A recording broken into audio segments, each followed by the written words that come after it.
guys, welcome back to Food Prep Guide. If you do any canning, this video has some important information that you're going to want to know. So we recently, back in June 25th, it's actually dated June 25th, 2025, we received an updated canning guideline from the National Center for Food Home Preservation. This is, if you are brand new to canning and you've never heard that term before, that is the Canning Association who tests a bunch of the recipes, and that's where we get our canning safety guidelines from, essentially.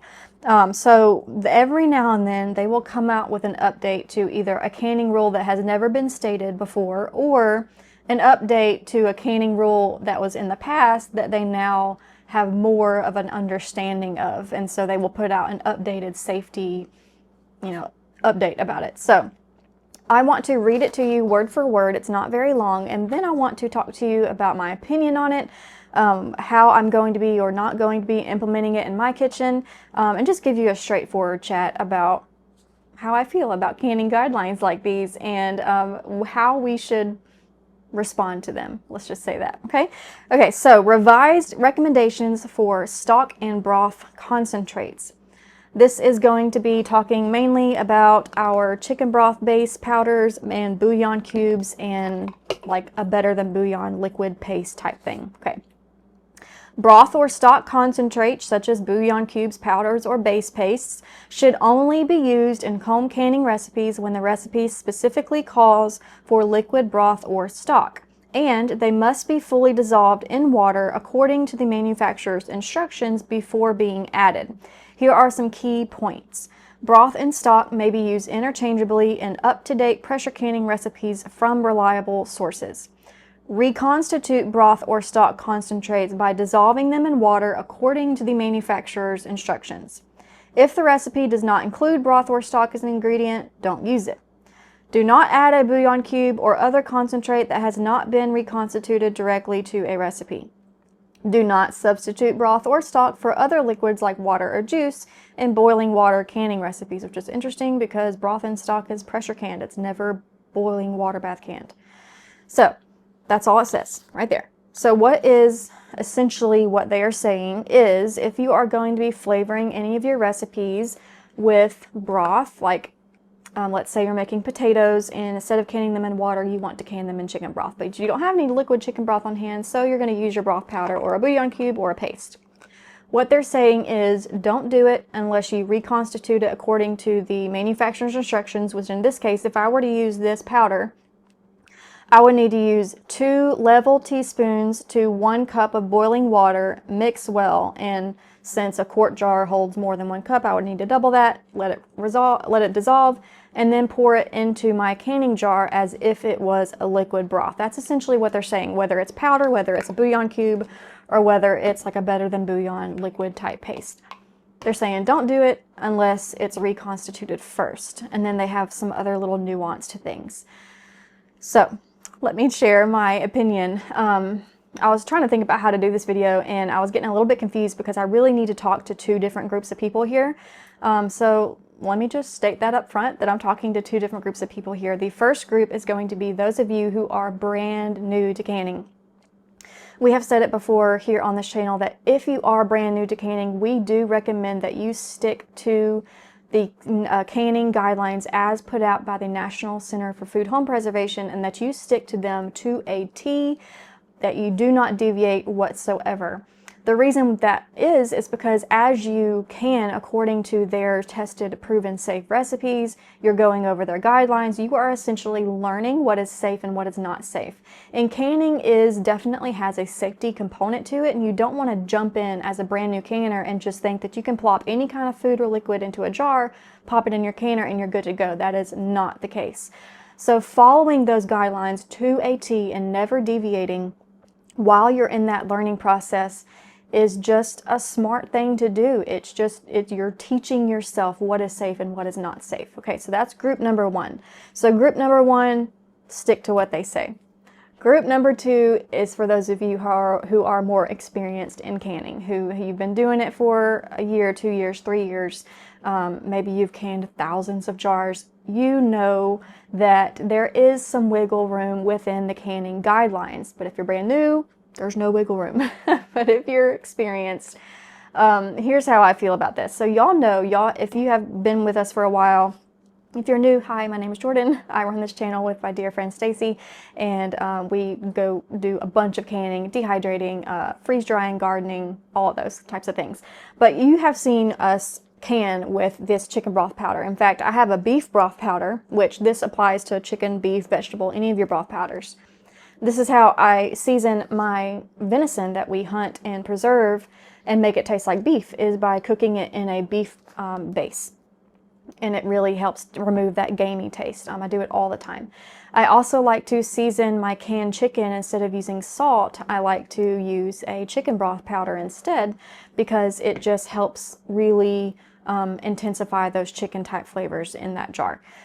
So you've seen me do it all the time. Am I still going to do it? Yes, I am still going to do it, and here is why. So anytime that I read a guideline, I always ask myself, okay, what safety point is this addressing? Is this a density issue? Is this an acidity issue?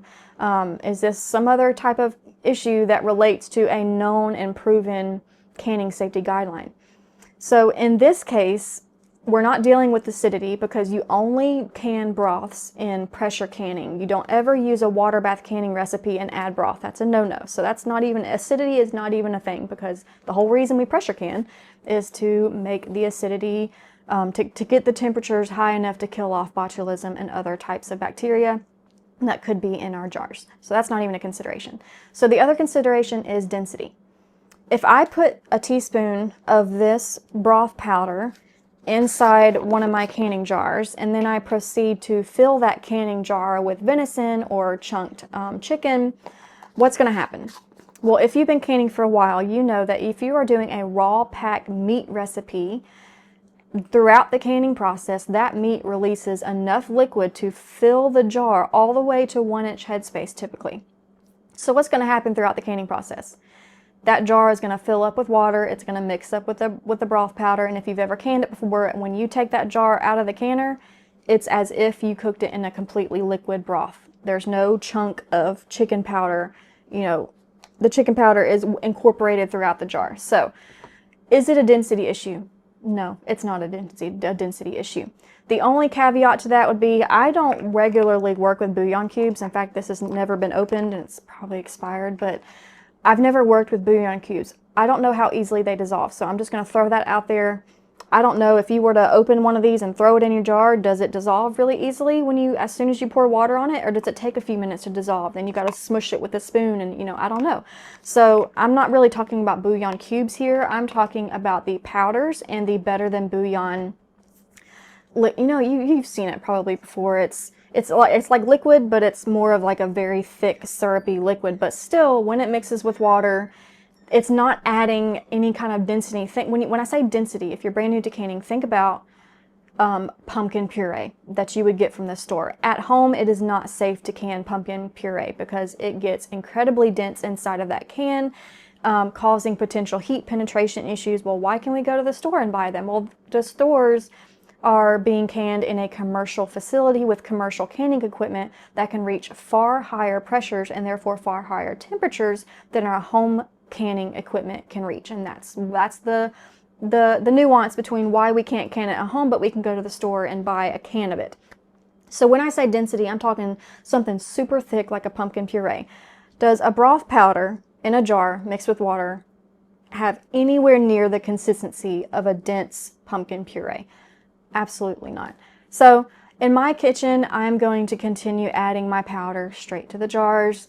In fact, if it's like a shredded chicken, if I'm doing ground venison, because you have to ground it up and cook it 3/4 of the way before canning it, you have to add liquid to that. And so as soon as I add that liquid, it mixes with the powder and creates the liquid broth that I'm really going for. No density issue whatsoever. So there's that. And really, our channel has grown, praise the Lord, ever since we have published our canning philosophy video. That was like 2 years ago. We have a lot of new faces here on the channel, so you may have never really heard me talk about our canning philosophy. But really, what I've stated in this video is pretty much our canning philosophy in a nutshell, that if you're new, I use the driving analogy, that when I'm learning to drive, I want someone to teach me the exact right way to do it. I want my hands at 10 and 2 and, you know, just doing it the exact right way. But as I get used to driving and as I get used to it, I know it's okay every now and then to, you know, roll down my window and maybe hang my hand out the window or, you know, whatever.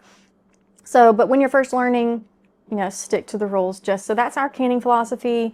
When it comes to deviating, everyone always, not always, but we'll get comments every now and then from people saying, do you follow tested, proven, safe guidelines? I'm not going to watch your channel if you don't. And I totally get that. So we follow canning safety guidelines, but that doesn't mean that every single recipe has been tested and proven by the state or by the federal government or by this organization. Because we might make safe deviations. One example that I gave in a recent video was canning pineapple zucchini. In years past, the National Center for Food Home Preservation has blatantly come out and said there is no safe way to can zucchini at home. We're not even going to publish a recipe for it, because zucchini is low acid, and so it needs to be pressure canned. And in order to pressure can at a safe enough temperature, it would have to pressure can for so long that the zucchini would essentially turn into a globby mush. It would be so overcooked, nobody would want to eat it, so they didn't even bother testing and publishing a recipe for it. Well, lo and behold, a few years ago, they come out and tell us that, hey, we have this zucchini recipe where you can can it in pineapple juice and lemon juice and sugar, and it's safe for water bath canning. Not only is it safe, you can water bath can the zucchini as long as you do it in this really highly acidic solution. Does that mean that magically zucchini went from not being safe to can to all of a sudden it's safe to can, but only because they told us so? Of course not. It's just that they came out and finally published it. One thing to note is that they are severely underfunded. I don't even know if they are actively producing new recipes that are tested anymore. I don't know how often they come out with tested recipes. I haven't seen one in a very long time. The Ball canning book, they come out with tested recipes every few years or so, but not the National Center for Home Food Preservation. So that's our canning philosophy. We will follow safe canning guidelines here on this channel, absolutely, but just because something is not tested doesn't make it not safe. It just means it hasn't been tested and published by the powers that be.